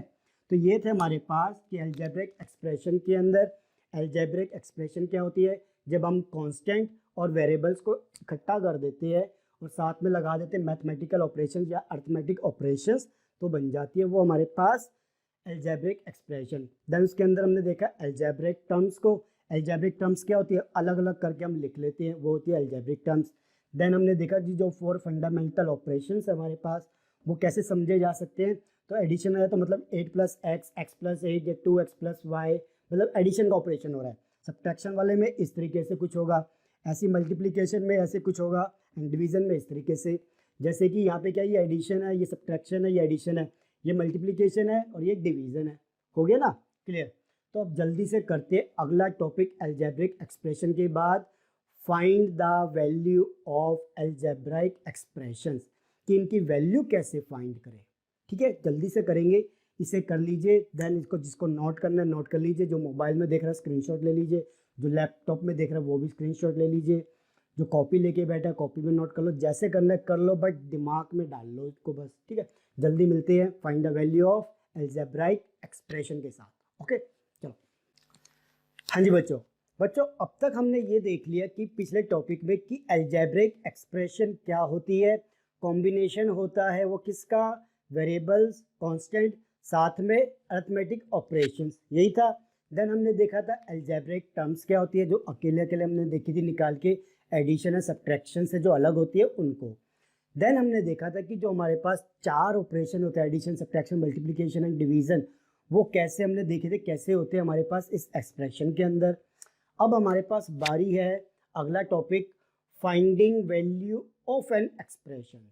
अब हमें क्या होगा, एक अलजेब्रिक एक्सप्रेशन दे दी जाएगी और हमें उसकी वैल्यू निकाल के दिखानी है। कैसे, एक एग्जांपल लेते हैं, जैसे कि देखो हमें बोला गया कि एक अलजेब्रिक एक्सप्रेशन है हमारे पास 2x प्लस में 5xy minus 3/4xy, okay, and साथ में z भी लिख लो कोई बात नहीं। देन प्लस में 6xy z r, 4 आ गए, चलो इतनी बड़ी बना ली कोई बात नहीं। ये दे दी एक अलजेब्रिक एक्सप्रेशन। अब मैडम ने साथ में ये बोला इसके अंदर कि भाई जो x की वैल्यू है हमारे पास वो इस एक्सप्रेशन के लिए, ठीक है, इस एक्सप्रेशन के लिए है 1, y की वैल्यू है जो हमारे पास इस एक्सप्रेशन के लिए है 3, z की वैल्यू इस एक्सप्रेशन के लिए है 4 एंड r, ठीक है, r की वैल्यू है हमारे पास 5। ओके, x, y, z और r की आपको वैल्यू दे दी, एक एक्सप्रेशन दे दिया। अब बोल रहे हैं इसकी भाई वैल्यू पूरी की पूरी आप इसको सॉल्व करके दिखाओ कि क्या आएगा। तो करना क्या है हमें इसके अंदर, सीधी सी बात, जो हमें वैल्यूज दी गई है उसको उसमें पुट कर देंगे। कैसे, देखो ध्यान से देखना, ये है 2 के बाद है x क्या हो रहा है, मल्टीप्लाई हो रहा है, यानी 2 × ब्रैकेट में x की वैल्यू क्या है 1, ठीक है, इतना लिख लिया। देन देखो क्या है, फिर एडिशन साइन लगा दिया। देन है 5 क्या हो रहा है, मल्टीप्लाई हो रहा है किससे, x से, x की वैल्यू क्या है 1, ठीक है, ये क्या है y क्या हो रहा है, x से मल्टीप्लाई हो रहा है, तो y की वैल्यू क्या है 3, सिंपल सी चीज। अब देखो आगे माइनस का साइन, देन 3/4, ये क्या है कांस्टेंट है, बट वो मल्टीप्लाई हो रहा है किससे, x से, x की वैल्यू 1, देन x मल्टीप्लाई हो रहा है y से, y की वैल्यू 3, देन y मल्टीप्लाई हो रहा है किससे, z से, तो z की वैल्यू 4 पुट कर देंगे, देन प्लस प्लस पे आ गए, ये क्या है x मल्टीप्लाई हो रहा है, सॉरी ये है 6 मल्टीप्लाई हो रहा है x से 1, देन y मल्टीप्लाई हो रहा है x से 3, देन मल्टीप्लाई हो रहा है y किससे, z से, वो है हमारे पास 4, देन फिर r है हमारे पास, r भी मल्टीप्लाई हो रहा है, उसकी वैल्यू क्या है 5। ये हमारे पास क्या होगी, जो जो वैल्यू दी हुई थी वेरिएबल्स की वो डाल दी है, कोई बात नहीं। अब इसको क्या करेंगे, सोल्व करेंगे, और क्या करेंगे, सिंपल सी चीज, देखो 2 मल्टीप्लाई बाय 1 क्या आएगा 2, इसको मैंने सोल्व कर लिया, इतना सॉल्व करते जाओ, ठीक है। देन है मेरे पास प्लस का साइन, देन देखो 5 मल्टीप्लाई हुआ 1 से, कितना आएगा 5, देन 5 मल्टीप्लाई होगा 3 से, कितना आ जाएगा 15 हो जाएगा, ये मल्टीप्लाई हो गया क्या मिला 5, देन 5 आगे जाके मल्टीप्लाई होगा 3 से, तो क्या मिलेगा 15, ठीक है। ये टोटल में हमने सॉल्व कर लिया। देन साइन किसका है, माइनस का। अब देखो 3/4 मल्टीप्लाई हो रहा है 1 से, 3 से एंड 4 से। अब देखो यहाँ पे हम 4 से 4 काट सकते हैं बिल्कुल, तो यहाँ से 4 से 4 काट दिया, नीचे बचा 1, तो 1 को लिखो ना लिखो एक ही बात होती है ना अपॉन में, तो ये क्या हुआ -3 मल्टीप्लाई हुआ 3 से, ठीक है, 1 से तो हो चुका है, 3 से करेंगे, इसको सोल्व करके लिख लेते सीधा के सीधा, कितना आएगा 9 आएगा ना, साइन ऐसे ही रहने दो, 9 लिख लो, ठीक है। ये मेरा सोल्व हो गया पूरा का पूरा, ओके, क्लियर हुआ।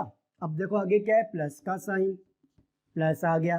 अब देखो ये है 6 मल्टीप्लाई हुआ 1 से, तो 6 बन जाएगा, देन आगे जाएंगे तो 6 मल्टीप्लाई होगा 3 से 18 मल्टीप्लाई होगा 4 से, काफ़ी बड़ा हो जाएगा तो थोड़ा छोटा ही कर लेते हैं। देखो इसको सॉल्व कर लेते हैं, 6 मल्टीप्लाई होगा 3 से, तो ये 18 हो जाएगा, देन देखो ये मल्टीप्लाई का साइन है ऐसे लिखेंगे, ये 4 मल्टीप्लाई हो रहा है 5 से, तो कितना हो जाएगा 20, आगे कुछ है ही नहीं।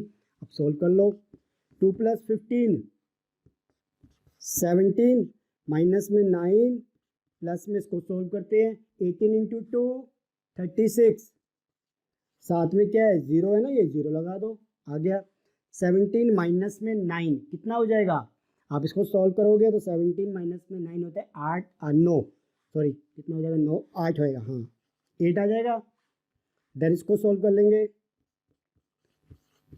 कितना बन जाएगा 368, तो हमारे पास क्या आंसर आया इस अलजेब्रिक एक्सप्रेशन का 368। जब हमने वैल्यू क्या डाली, ये डाली, अगर इनकी वैल्यू चेंज कर देंगे तो यहाँ पे रिजल्ट भी चेंज हो जाएगा, क्यों, क्योंकि ये वेरिएबल्स है, जब इनकी वैल्यू चेंज हो जाएगी तो इसके एक्सप्रेशन के अंदर जो रिजल्ट आना वो भी चेंज हो जाएगा, ठीक है। तो ऐसे हमें क्या करना है, एक्सप्रेशन दी होगी, वैल्यू बताई होगी, उसके अंदर डालो, आंसर निकालो, सीधी सी बात, ठीक है। ये हमने टॉपिक कर लिया finding value of an expression. Book से जब एग्जाम्पल करेंगे तब इसको सॉल्व करेंगे अच्छे से। अब अपने पास क्या आएगा, इसके बाद क्वेश्चन आता है, टॉपिक आता है, इसके बाद अपने पास देख लेता हूँ मैं भी, हाँ जी, इसके बाद आपके पास जो टॉपिक है वो है इक्वेशंस। जल्दी से आ जाओ, फिर करते हैं हम अगला टॉपिक।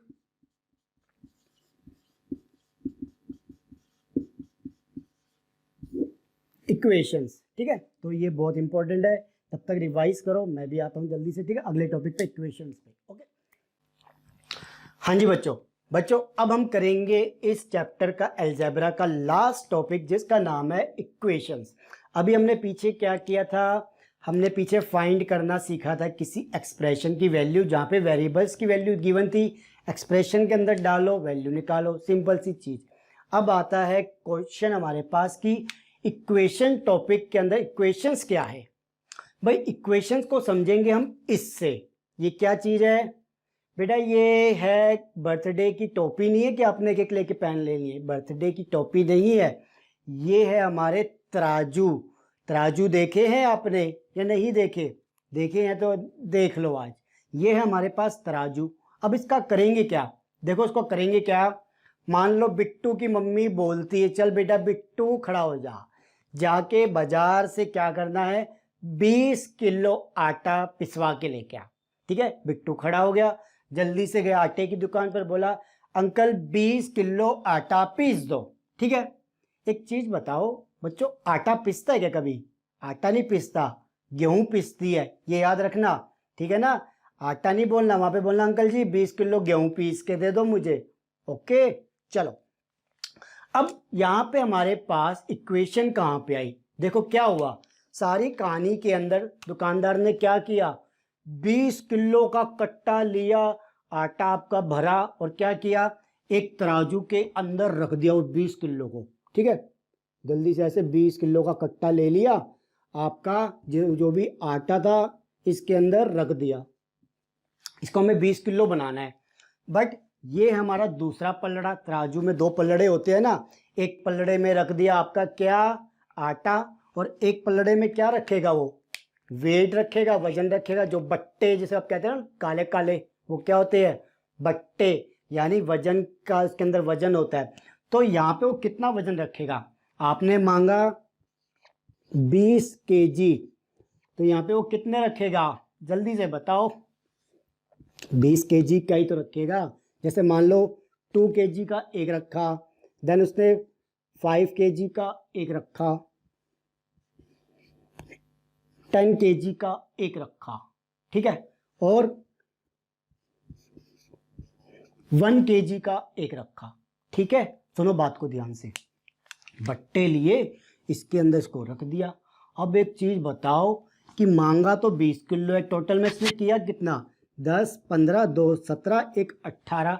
अब इसको कितने चाहिए इसको करने के लिए, यहाँ पे देखो मेरे पास क्या है, 20 केजी, क्या कहते हैं इसको, फ्लोर कहते हैं, आटे को फ्लोर कहते हैं। 20 केजी आटा यहाँ पे है, यहाँ पे मैंने क्या किया, इसको इक्वल करना है, बराबर करना है ना, किससे, बट्टों से।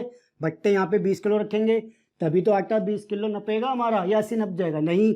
यहाँ पे उसने कितने बट्टे रखे, एक रखा 1 किलो का, दूसरा बट्टा रखा 2 किलो का, तीसरा बट्टा रखा 5 किलो का, चौथा बट्टा रखा 10 किलो का। अब उसको और कितना डालना है बट्टा, वो वेट, ताकि ये 20 किलो हो जाए। तो उसको हम मान लेते हैं x केजी। भाई अभी हमें नहीं पता, हमने उसको x मान लिया कि x केजी का बट्टा रखेगा तो ये 20 किलो हो जाएगा। अब इसको टोटल करो, 10, 15, 15 to 17 प्लस में 18, यानी x प्लस में 18, यहाँ पे क्या है 20 किलो। ये चीज क्या हो गई, ये चीज देखो ध्यान से, ये मैंने क्या किया है, इक्वल कर दिया, किसको, 2 चीजों को। कैसे, जब मैं वैल्यू निकाल लूंगा तो इसको हम क्या कहते हैं, इक्वेशन। तभी मैंने तराजू बनाया था। तराजू में क्या होता है, हम दोनों चीजें बराबर करते हैं। बराबर का मतलब जो चीज वजन में यहाँ पे होगी उतना ही वेट यहाँ पे होगा। ठीक है, यहाँ पे भी तो वही चीज हो रही है। ये है आपकी, देखो क्या है, ये आपका राइट हैंड साइड, और ये क्या है आपका left hand side, LHS RHS, ये कहते हैं। इन दोनों को हम क्या कर रहे हैं आपस में, बताओ जल्दी से, इक्वल। ठीक है, मतलब जो हमारे पास चीज इतनी यहाँ पे है उतनी ही वजन की चीज यहाँ पे होगी, सेम क्वांटिटीज होगी। तो यहाँ पे हमने क्या किया कि हमने एक एक्सप्रेशन के अंदर left hand side and right hand side को आपस में इक्वल कर दिया, जिसे हमने क्या कहा, इक्वेशन। वर्ड के अंदर क्या चीज लिखी हुई है, इक्वेशन, यानी इक्वल करना। तो इक्वल हमने कर दिया भाई, यहाँ पे क्या हो गया, चीज इक्वल करके लिख दी, एक एक्सप्रेशन को इक्वल की फॉर्म में रिप्रेजेंट कर दिया, इक्वेशन बन गई है। ठीक है, तो आपके पास क्या होगा, अब इक्वेशंस आएगी। कैसे आएगी, देखो मैं बताता हूं। आपके पास क्वेश्चन आएगा, जैसे कि मान लो कि 5 added to a number, 5 added to a number gives 9। ये आपको ऐसे इंग्लिश में लिख के दे दिया वर्ड में। अब आपको इसकी इक्वेशन बनानी है, यानी कि अगर मैं 5 ऐड करूं किसी नंबर में तो मुझे क्या मिलता है, 9। देखो मैंने मान लिया ये नंबर क्या है, x है।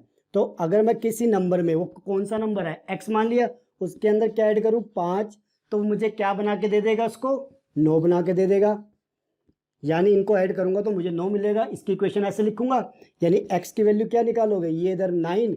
अब ये देखो, मुझे इस 5 को लेके जाना है ओके, ये 5 यहाँ पे क्या हो रहा है, एडिशन में है, तो इधर जाके सब्ट्रैक्शन में हो जाएगा। ठीक है, ये क्या ही वैल्यू 4, यानी अगर मैं 5 के अंदर 4 डालूंगा तभी तो वो 9 बनेगा।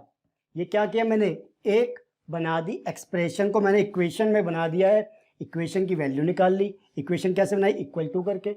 ओके, ऐसी एक क्वेश्चन और कर लेते, जैसे कि हमारे पास है कि क्वेश्चन है a number divided by 6 gives 11। Sorry, आप लोगों के लिए इतना बोलना पड़ता, खांसी की बीमारी होती है। A number divided by 6 gives 9। अगर मैं किसी नंबर को 6 से डिवाइड करूं तो मुझे क्या मिलता है, 9। यही तो कह रहा है क्वेश्चन। क्या करेंगे, लेट कर लेंगे, नंबर है x, मैंने इसको क्या किया, यहाँ पे नंबर को मैंने कर दिया, यहाँ पे डिवाइड करना है ना, 6 से डिवाइड करना है, देन मुझे क्या मिलेगा, 9। सिंपल सी चीज़। अब x की वैल्यू निकालनी है, तो ये 6 क्या है, डिवीजन में है, इधर जाके क्या हो जाएगा, इसका उल्टा, डिवीजन का उल्टा, मल्टीप्लीकेशन। 9 मल्टीप्लाई बाय 6, x की वैल्यू क्या आ गई, 54। ऐसी एक क्वेश्चन और दे देते हैं, जब कर ही रहे हैं तो कर लेते हैं अच्छे से। एक बॉक्स बना दिया, प्लस में 2 इक्वल टू 6। अब ये बोलते हैं कि बताओ इसकी वैल्यू क्या है, तो हम यहाँ पे क्या कर लेंगे, इसको x मान लिया, इसको प्लस में 2 इक्वल टू 6, ये कर लिया। अब क्या करेंगे, x को इधर रखना है, इधर इसको भेजेंगे उधर, ये एडिशन में है, एडिशन हो रहा है ना, तो वहाँ पे जाके क्या हो जाएगा, सब्ट्रैक्ट हो जाएगा। क्या आ जाएगा आंसर, 4। तो इस तरीके से आपको आएगा कि वर्ड्स की फॉर्म में आ गया, या सिंपल इक्वेशन लिखी आ जाएगी, वैल्यू निकालनी है। ओके, या वैल्यूज दे दी जाएगी इक्वेशन के अंदर ही, वैल्यूज पुट करो निकालो, या पूछा जाएगा डिफरेंट ऑप्शंस देके कि इसके अंदर से कौन सी वैल्यू एक्स में लग जाएगी, तो हमारे पास ये इक्वेशन बन जाएगी। ठीक है, तो सारे करेंगे। ये आपका टॉपिक के हिसाब से चैप्टर हो गया है। इक्वेशन क्या है, कैसे इक्वेशन बनाते हैं, कैसे उसको सॉल्व करते हैं, हर चीज़ हो गई है। तराजू को मत भूलना कभी ज़िंदगी में, क्योंकि अब यही चलेगा। ठीक है, इक्वेशन हो गई, टॉपिक्स हो गए, जल्दी से करते हैं अब क्वेश्चंस हमारे एग्जाम्पल्स के, देन एक्सरसाइज पे मूव करेंगे धीरे से। ठीक है, चलो जल्दी से। वीडियो अच्छी लगे तो प्लीज़ लाइक एंड शेयर करना मत भूलिएगा। ठीक है जी, थैंक यू।